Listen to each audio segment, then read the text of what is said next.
மகர ராசி நேயர்களை இந்த வாரம் உங்களுக்கு எப்படி இருக்கு? திங்கக்கிழமையிலேருந்து ஞாயிற்றுக்கிழமை வரைக்கும் நான் அமைதியாக தானே இருக்கேன்னு ஓவரா ஆட்டம் போடாத. நான் ஆக்ஷன் எடுக்க ஆரம்பிச்சேன்னா நீ தாங்க மாட்டேன். இதுதான் இப்போதைக்கு மகர ராசிக்கு இந்த வாரத்தில் நடந்துட்டு இருக்கிற விஷயம். உண்டா இல்லைங்கிறத தயவு செய்து நீங்கள் கமெண்ட்ல தைரியமாக சொல்லலாம். ஏன்னா மகர ராசிக்கு சில விஷயங்களுக்கெல்லாம் எவ்வளோதான் அவங்களும் பொறுமையாக போவாங்க, சில விஷயங்கள் அவங்களுக்கும் சில விஷயங்கள் இருக்கும் இல்லையா? அதனால தான் இந்த விஷயத்தை முன்னாடி உங்ககிட்ட நான் சொல்கிறேன்.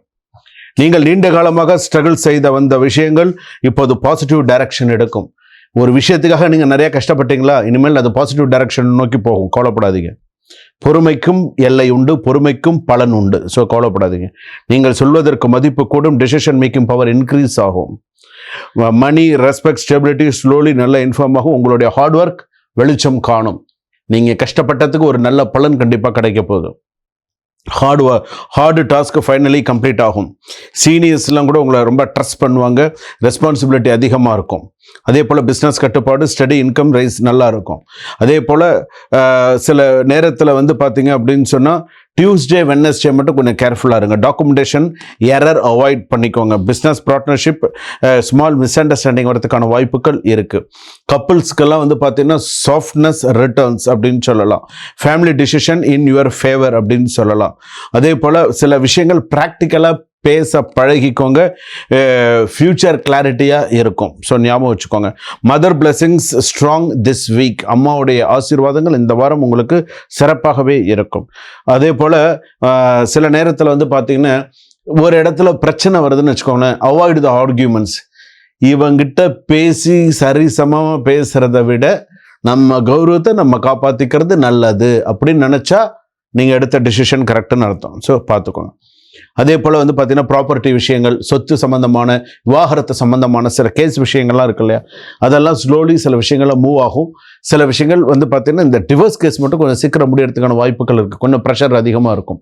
இந்த டிவோர்ஸ் கேஸில் மட்டும் லாயர்ஸ் என்ன சொல்கிறாங்களோ கொஞ்சம் கேட்டுக்கோங்க. சில நேரத்தில் காம்ப்ரமைஸாக போகிறதுக்கான வாய்ப்புகள் நிறையா இருக்குது. அதே போல் சில பேருக்கு பார்த்தீங்கன்னா ஒரு பெயின் அதிகமாக இருக்கிறதுக்கான வாய்ப்பு, கால் வலி பெயின் அதிகமாக இருக்குது, நீ பெயின் அதிகமாக இருக்கிறதுக்கான வாய்ப்புகள் இருக்குது. ஸ்டொமக் அசிடிட்டி, ஃபுட் டைமிங் இன்கரெக்டாக இருக்கிறதெல்லாம் கொஞ்சம் பார்த்துக்கோங்க.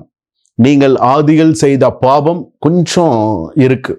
ஆதிகள் செய்த பாவம், அதாவது இன்னும் கரெக்டாக சொல்லணும் அப்படின்னு சொன்னால் மகர ராசிக்கு சில பேருக்கு பார்த்தீங்கன்னா ஆரம்பத்தில் நடந்த திருமணமாகி நடந்த சில அபார்ஷன்ஸ் அந்த மாதிரிலாம் சில விஷயங்கள்லாம் இருக்கு இல்லையா? இது விஷயமா நான் உங்ககிட்ட அப்புறமா நான் சொல்கிறேன். ஆனால் இந்த மாதிரி ஒரு சில விஷயங்கள் உங்களை லைஃப்பை ரொம்ப பாதிச்சுது. அது இப்போ ரொம்ப பாதிச்சுன்னு இருக்குது. திருமண வாழ்க்கை ரொம்ப பாதிச்சுன்னு இருக்குது. இதற்கான விஷயத்தை நான் உங்களுக்கு பிறகு சொல்கிறேன். ஆனால் இது ரொம்ப முக்கியமான சில விஷயங்கள். அதே போல் ஓவர் ஸ்ட்ரெஸ்ஸாக ஆகிக்க வேண்டாம். அதே போல் லாங் ஆர்கியூமெண்ட்ஸ் வித் ஃபேமிலிலாம் வேண்டாம். எந்த விஷயமா இருந்தாலும் பட்டுன்னு பேசி முடிச்சிருங்க. மைண்டு ரிலாக்ஸ்டாக வச்சுக்கோங்க. அதுதான் மகர ராசி பொறுத்தளவுக்கு நல்லது. திருவோண நட்சத்திரம் மகர ராசி, அவிட்ட நட்சத்திரம் மகர ராசி, உத்திராட நட்சத்திரம் மகர ராசி, அதுதான் நல்லது. ஸோ சில விஷயங்கள் பார்த்தீங்கன்னா கொஞ்சம் கவனமாக இருக்கிறது நல்லது. உடல்நிலைப்புக்கெல்லாம் கவனமாக இருக்கிறது நல்லது. கூடியமான வரைக்கும் தெய்வ வழிபாடு, தெய்வ சிந்தனைகள் சொல்லவே வேண்டாம்.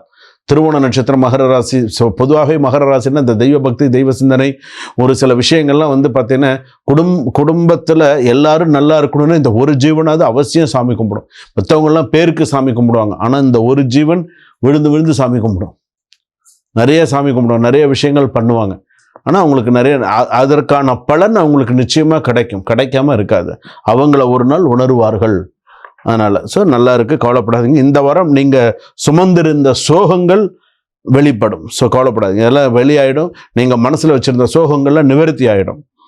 உறுதியான உயர்வு இருக்கும். ஸோ எதை பற்றியும் கவலைப்படாதீங்க. உங்களுக்கான பர்சனல் ஜாதக விளக்கம் தீர்வு வேண்டுமா? டிஸ்கிரிப்ஷனில் நம்பர் இருக்குது. நான் இதுக்கு முன்னாடி சொல்ல விஷயத்துக்கு உங்களுக்கு அந்த கிளாரிட்டி உங்களுக்கு தரேன். சுபம், வாழ்க வளமுடன். இதுவரையில் நாம் பார்த்தது 12 ராசிகளுக்கான மேஷ ராசியிலிருந்து மீன ராசி வரையில் இருக்கக்கூடிய பலன்களை நம்ம பார்த்தோம். இது எல்லாமே பொதுவான பலன்கள். இந்த பொது பலன்களை வைத்து சில பேருக்கு இந்த பொது பலன்களை 90-95% வரைக்கும் சில பேருக்கு சரியாக இருந்திருக்கும். சில பேருக்கு ஒரு 5% சரியில்லாமல் இருந்திருக்கும். உங்களுடைய சுய ஜாதகத்தை அனுப்பி கொடுத்து, ஜென்ம ஜாதகத்தை அனுப்பி கொடுத்து, உங்களுடைய ஜாதகம் உங்கள் கையில் இல்லையா, name, date of birth, time, place of birth, அப்பா அம்மா பேர் எல்லாம் அனுப்பி கொடுத்து, கீழே டிஸ்கிரிப்ஷனில் நம்பர் இருக்குது. ஒரு டைம் வாங்கிக்கோங்க. நான் ராஜ்குமார் சுவாமிஜி கிட்ட பேசணும், டாக்டர்கிட்ட பேசணும் அப்படின்னு சொல்லி ஒரு டைம் வாங்கிக்கோங்க. ஒரு டைம் ஃபிக்ஸ் பண்ணிட்டு என்கிட்ட ஒரு 30 minutes or 45 minutes பேசுனீங்கன்னா தான் உங்களுடைய கர்ம வினை என்ன, உங்கள் ஜாதகம் என்ன, உங்களுடைய விஷயங்கள் என்ன, உங்களுடைய இந்த அடுத்த வரத்து இப்போ நம்ம பார்க்கக்கூடிய இந்த 2026 நமக்கு எப்படி இருக்கும், என்னென்ன சூழ்நிலைகளை என்னென்ன மாற்றங்களை நம்ம அனுபவிக்கணும், எல்லா விஷயங்களும் நம்ம தெரிஞ்சுக்க முடியும். சரிங்களா? அதனால் உங்களுடைய சுய ஜாதகத்தை ஒரு முறை நீங்கள் நேரம் கிடைக்கும் பொழுது நீங்கள் பார்த்துக்கிறது நல்லது. கீழே டிஸ்கிரிப்ஷனில் நம்பர் கொடுத்துருக்காங்க. சரிங்களா? சுபம். வாழ்க வளமுடன், வளருக ஞானத்துடன்.